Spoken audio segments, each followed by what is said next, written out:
जय श्री कृष्णा।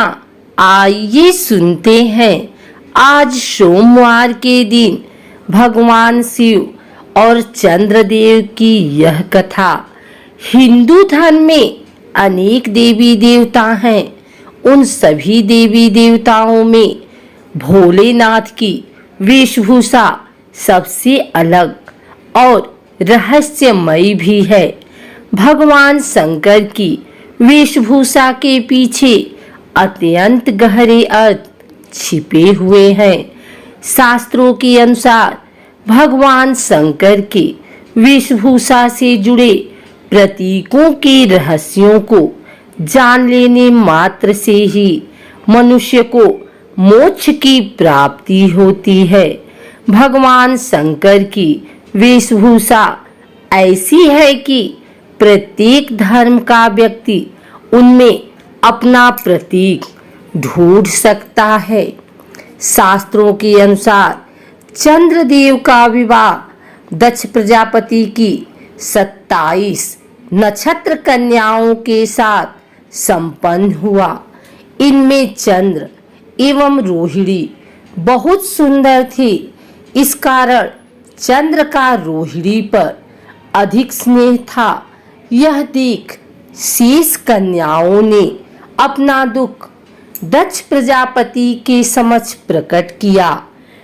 दक्ष स्वभाव से ही क्रोधी थे और उन्होंने जब अपनी कन्याओं के दुख को सुना तो वे क्रोधित हो गए और क्रोध में आकर उन्होंने चंद्र को श्राप दिया कि तुम क्षय रोग से ग्रस्त हो जाओगे। और दक्ष के श्राप के फलस्वरूप चंद्र क्षय रोग से ग्रसित होने लगे और उनकी सभी कलाएं धीरे धीरे क्षीण होना प्रारंभ हो गई। नारद जी ने चंद्रदेव को मृत्युंजय भगवान आशुतोष की आराधना करने के लिए कहा। उसके बाद उन्होंने भगवान आशुतोष की आराधना की।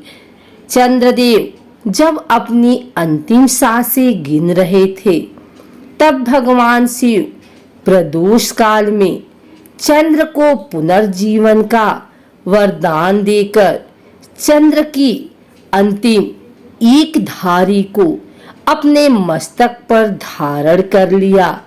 अर्थात चंद्र मृत्यु तुल्य होते हुए भी मृत्यु को प्राप्त नहीं हुए।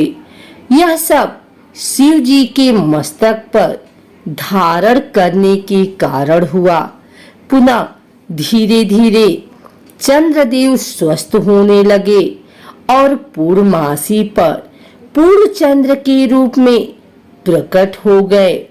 चंद्र जब क्षय रोग से पीड़ित होकर मृत्युतुल्य कष्टों को भोग रहे थे और भगवान शिव ने ही उस दोष का निवारण किया और उन्हें पुनः जीवन प्रदान किया। अतः हमें उस शिव जी की आराधना करनी चाहिए क्योंकि उन्होंने मृत्यु को पहुँचे हुए चंद्र को मस्तक पर धारण किया था। अतः वे किसी भी मनुष्य का उद्धार कर सकते हैं। एक और कथा के अनुसार एक बार चंद्रदेव बिहार पर निकले थे। तभी उनकी नजर कुछ कन्याओं पर पड़ी जो अत्यंत ही रूपवान थी।